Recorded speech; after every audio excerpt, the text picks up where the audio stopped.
Boom! Good afternoon, folks. Happy Father's Day. Happy Stay Hard Sunday. As usual, we do not take days off, regardless of what we got going on that day. We will figure out a way to bring you the quality content to keep your ass employed, to keep your ass hired, all right?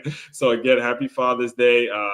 First of all, if you're first time tuning into my work, you see how I get to the point. Let me introduce myself. My name, Aswan Crookshank. I am your one and only Move Swiftly speaker, former Division I college football player, current 5-time, soon-to-be 6-time published author and educator. Kimberly, how are you?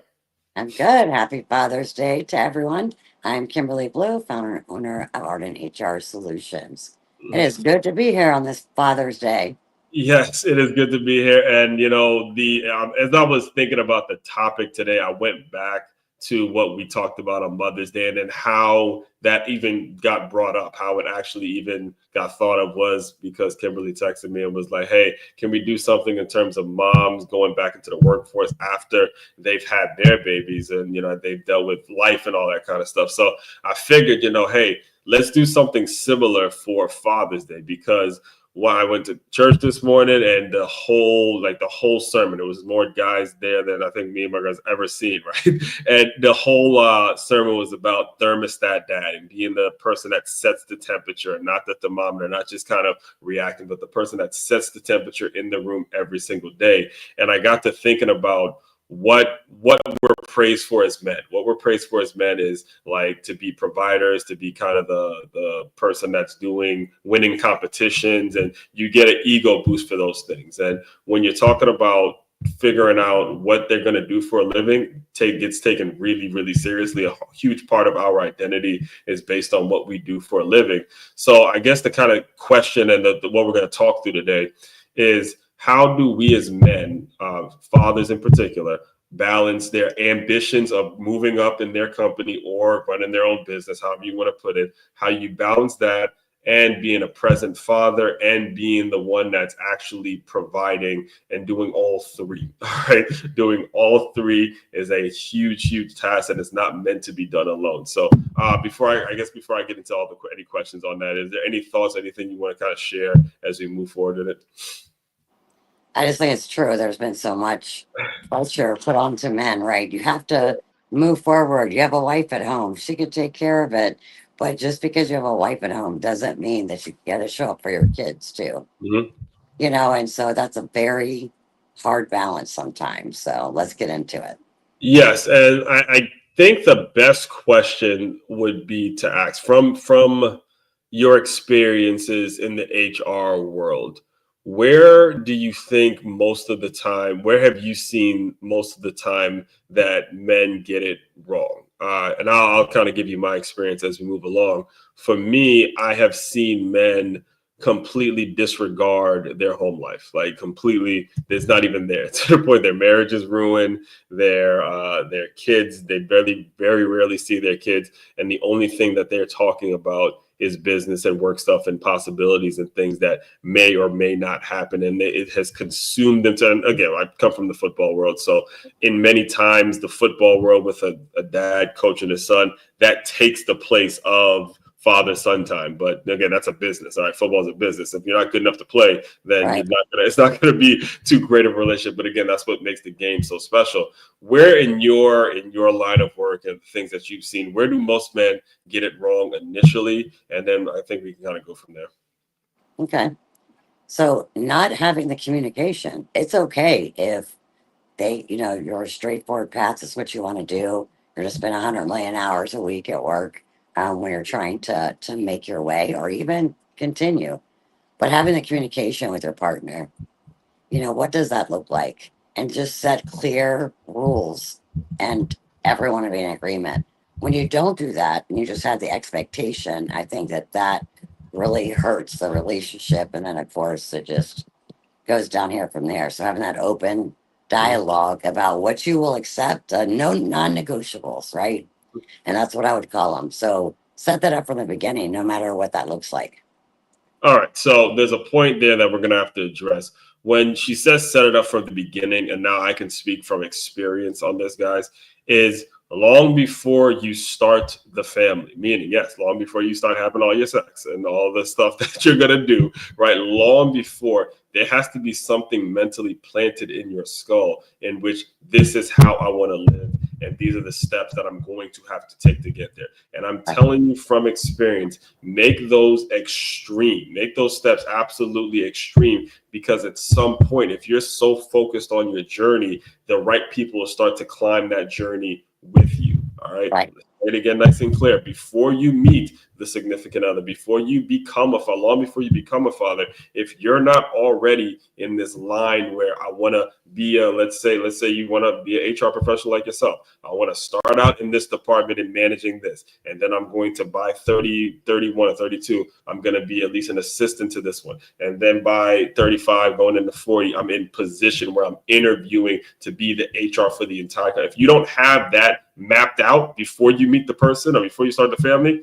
you're fucked. Okay, I try not to swear as much on this particular job, but I will tell you from experience, it takes that swear word so you guys understand it. Without that block in your head, without that conditioning in your mind, no one's going to help you. People see it on you. They're going to try to help you. But if you don't know what you want for your damn self, there's not a person that's going to help you. And that is what I have seen on multiple occasions. And when you're talking about human resources, and because I mean, and you can tell me if I'm wrong on this, when it comes to HR, it seems that it is a male dominated industry. And in many ways, from my experience, there's a lot of males who've gotten that position, who've been so consumed with their work, and they start treating employees, they start treating people in the same way they run their home. Very cutthroat, very like there's a very unprofessional tone that they take that ultimately ends up hurting the company, because they've gotten so used to just, this is the way I want to do it, and I don't give a shit about developing anybody else.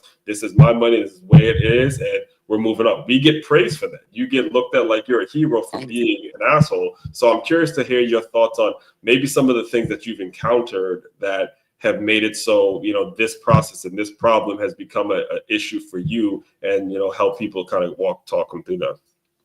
And you do find that in the higher roles because, it's true. I was a single mom. Yes. We talked about that. So it's a little Oh different. yeah. So actually, well, before you go, shout out to the single moms who are also on Father. Like, this is your holiday too. You get two holidays. You get Mother's Day and Father's Day. So shout out to the single moms who are absolutely doing both and crushing it and doing their thing, because that, what we're talking about, is what leads to women becoming a single mom. So I appreciate it. Thank you for reminding me to shout that out. Yeah, because it was hard because I was trying to grow my career too. But I had to take care of the kids. I had a responsibility, right? So the balance for me was just as difficult. And you do see more men in the higher roles, and I'm not going to say all the time. I haven't looked at the numbers recently, but in the higher VPs and those positions, I think it's balanced, and it depends on what industry you're in too. So I'll have to check that, and I'll let you know next week. But I've seen it done really good in some ways. I worked with some great people, and one gentleman that I worked with, he said, "This is my expectation. I will work 10, 12 hours a day, but when it comes to my time off, it's my time off." Yes. When it comes to the weekend or whatever he was doing with his family, he was not available, And so that's the non-negotiables that you have to decide in the beginning what you're willing to accept. And he just said, "Look, if I have to go to my work trip, my family's coming with me. My non-negotiable." And it worked beautifully, and he stuck to it. And that's another thing. You have to stick to it. Whatever it is that you decide, stick to it. So did you ever get a chance to talk to him a little bit about what that time did for him? Because what I have experienced, and guys, listen, I'm not talking at you. I am guilty of this shit myself. What I've experienced or I've seen and lived through, is that when you go and you intentionally take time off with someone, your battery actually recharges. And some of the issues that were really, really going to be handled the wrong way before, if you didn't take that time to talk to, even if, let's say you're single and you don't have a significant, even if it's just a group of guys, you guys go play basketball with each other, go to the gym, you just clear whatever it is, whatever is going to get you some peace.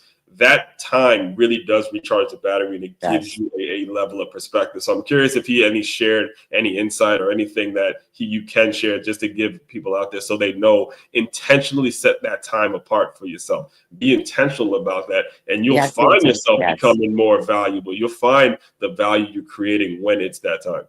We're dead on with that because you schedule it like you do any other meeting Mm-hmm. and you hold to it like you do any other meeting. Mm-hmm. And he shared with me that he can't give his best if he's not his best. Right. And that's to his family, to his job. And that's why it was such a non-negotiable. And he also took time for just himself too. Mm-hmm. Not just the family, but also himself. Mm-hmm. Because you do need to refresh. You need to get your mind. You can't be working 24/7. All right, so there's a couple points that we're gonna have to flesh out here, and then we'll try to keep this within 25 minutes. I'll get to the question soon, but the first of all, speaking from the young man's perspective, we got to really understand who our role models are, guys. We have got to understand, growing up, coming up, those teenage years where you really start to come into your own and start to develop your own thoughts and your own personality. I could tell you, the people I idolized were NFL players and everything they had. But when I broke down and I became older and I saw how they live, they get paid 16 weeks out of the year. Okay, after it's before game, and they don't see they have to pay taxes in every single state. So the long story short, the money's not coming in as consistently as it sounds. Now it's a lot of numbers, right? There's hundreds of millions of dollars, but Sounds some of them, good. yeah, sounds good. But when you break down how they're getting paid, that's what, I don't know, 40 some odd weeks that they have to really make poor decisions with their money if they just are going to bankroll Right. every, which is why this part is important, because when you start to think about how a young man is kind of conditioned, and if they're idolizing people based on how much they make on contract versus how they're making it, how it's spread out, how it's consistent, maybe not understanding there's a lot that comes with each of it, that throws people off. It really does. It throws people off, because when they run into these, and again, speaking for myself personally, when they run into that time where it's time to pick a career, they're going down the wrong path already, because they're thinking, okay, this is what makes me the most money and I'm just going to go after it. When it's like, whoa, how's it being spread? How can you make it? What's going to be profitable? What's going to be actually scalable? What's your skills? All those questions didn't happen until after I met folks like you, and I was like, damn, okay, this is a little more interesting. So, Yeah, speak a little bit absolutely. on that. I know you have boys, and I know you have men, like young men in your life that, you can kind of speak to a little bit in terms of how do we get them to model the behavior? How do we get them to see the positive role models and things of that nature? Just teach them by action, by coaching, mentoring, Mhm. showing them what great looks like. I mean, Right. if you want them to model and be a man that spends time for himself and his family, we have to Mhm. remind ourselves first. Yeah. And same with daughters, we Yeah. have to model Actually, yeah, that that's behavior. another one. Right. Right. We'll We get to that. all have to model that behavior. Go ahead. I didn't want to cut you off, but I'm going to have to get to the daughter point on what do it at some point. No problem. Go ahead. Go ahead. Okay, so we talked about men only because I was giving you my perspective, but when you're also speaking about raising young daughters and raising young girls, this kind of becomes that, when you get a text message and you, instead of hitting the like or the heart, you hit the exclamation points. Yeah. This relationship that we're talking about, you hit the exclamation point when you're talking about father daughter. All right, because what I have learned, I'm just speaking from my experience, the same way men get praised for finding their career or making money is the same way women look at finding their husbands. It's literally the Yeah. same exact. It's like, yo, we're celebrating because of a promotion at work. She's celebrating because she found her husband. It's like on that type of level. Right. So I bring that up because, I went to church this morning, and I've been seeing all these posts with, fathers and their daughters, and they're so heartfelt. And like, some of them have been on the show, some of them I know personally, that have absolutely changed since that little girl has come into their life. absolutely, I can resonate seeing that. My sister had my niece when I was in college, and I could tell you, I started looking at women differently, knowing the difference that I can make in a young girl's life. And you'd obviously be one of the more perfect people to speak on this, but I would say that when you're dealing with the issue of, should I be going to work or should I be present in the home? It affects the girls probably a little bit more because they're going to be looking for their husbands, and whatever they're seeing in the home, they're going to be making some major decisions, major mistakes based on, and I'm not They sure if I'm hitting choose, any, they I'm not choose sure what if their I'm hitting, dad. yeah, I'm not sure if I'm hitting any triggers for you. That's why I'm trying to be careful with how I bring it up.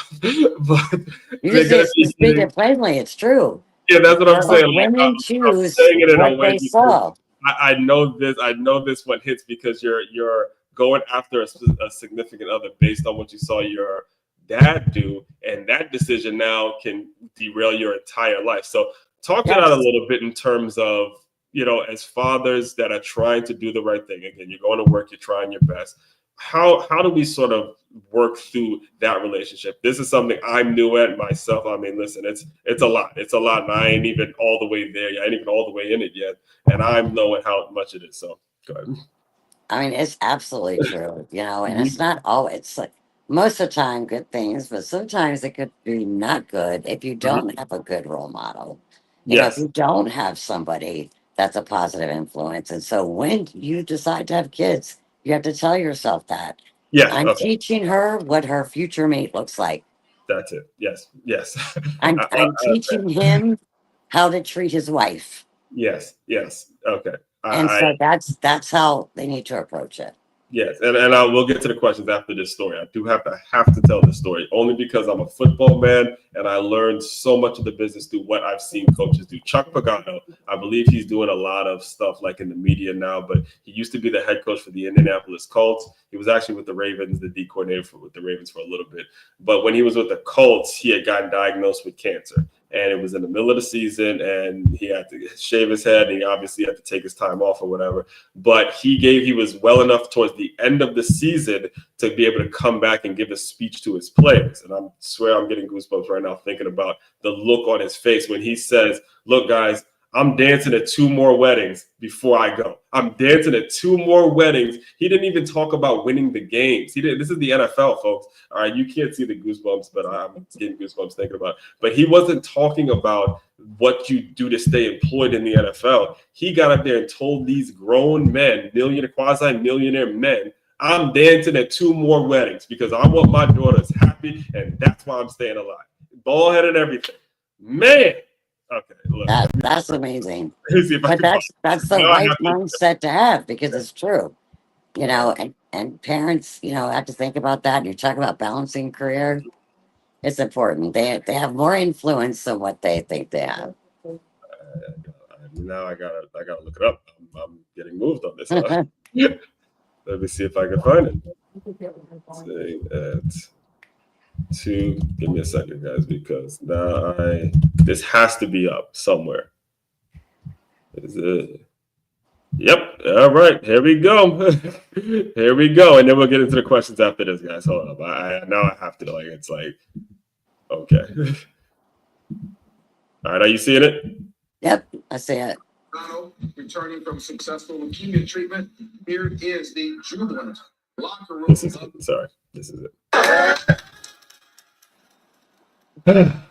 Here we go.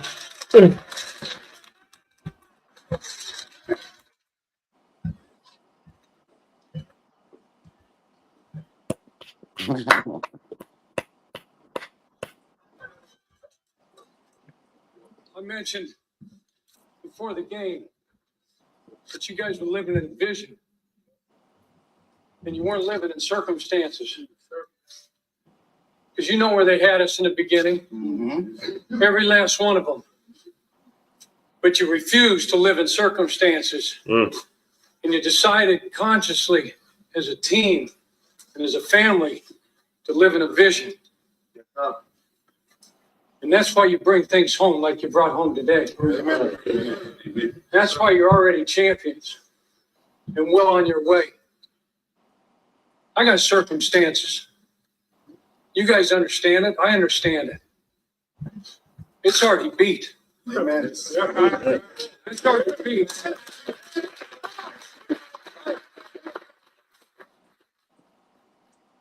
My vision that I'm living. See 2 more daughters get married, dance at their weddings, and then hoist that Lombardi several times. I'm dancing at 2 more weddings, and we're hoisting that trophy together. Thank you so much. Come on, Kimberly. I told you the game teaches life, man. Woo! Yes. That was inspiring speech. Thank you, man. I got chill bumps now.